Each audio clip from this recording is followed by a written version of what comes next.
Stories from the trenches. Imagine working with a company for 6 months.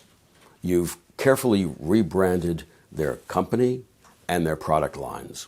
You've taken their company brand from blech to a clean, commercial, and competitive image. And then one day you get a call from the client saying, "Houston, we have a problem. You've been too successful."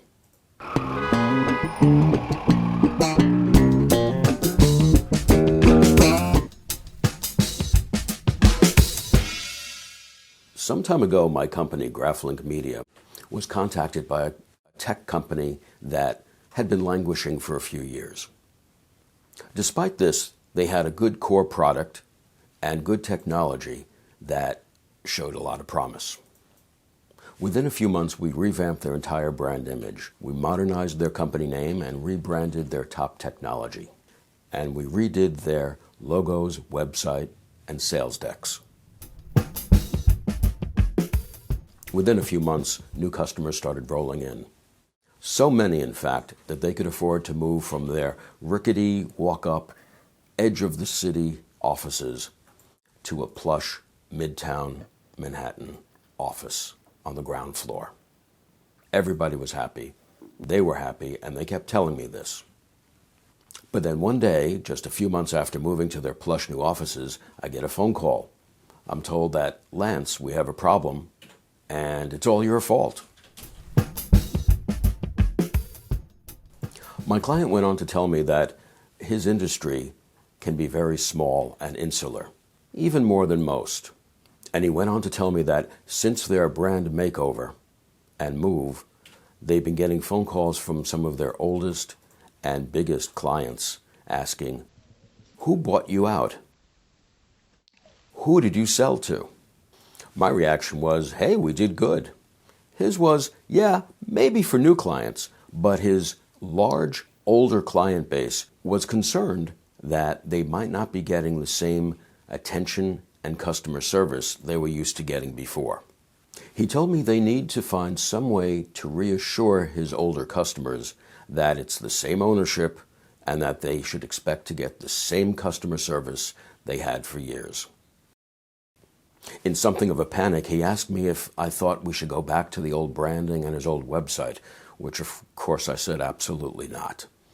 He asked if I thought spending a fortune in advertising to reassure the industry that it's the same ownership was a good idea. I told him I thought that was overkill and that he should give me a few days to ponder this and see if I can come up with a solution. He agreed. As the days clicked on, my mind went back to something I recalled from years before. I had a living girlfriend some years earlier whose family was tremendously successful and on the Forbes 400 list. The family company, which at the time was valued in the billion-dollar range, was still privately held. To underscore this, the company masthead stated simply, "Acme, a Smith family enterprise." I recalled that and started to wonder if such a simple solution might work here as well. I contacted my client and explained to him the idea. And I explained that we would redo the logo on the website, stationery, and business cards. For all of it for just a few $100s, and see what effect it had. About a month later, I got a call from the same client to update me on how what we had done was affecting his business. He said things were great. He said, in fact, instead of getting calls asking who he had sold to, he was now getting calls from some of the same old clients congratulating him on the updated branding, new look, and also asking what other new things they had in store for their customers, which opened the door for his team to speak to them about a number of new products they had rolling out. Here's the takeaway. There's no way to prepare for every eventuality, and that even in success, we can sometimes create new problems. The second takeaway is that there's rarely just one solution to any given problem. Take a breath and find the most strategic solution to your issues.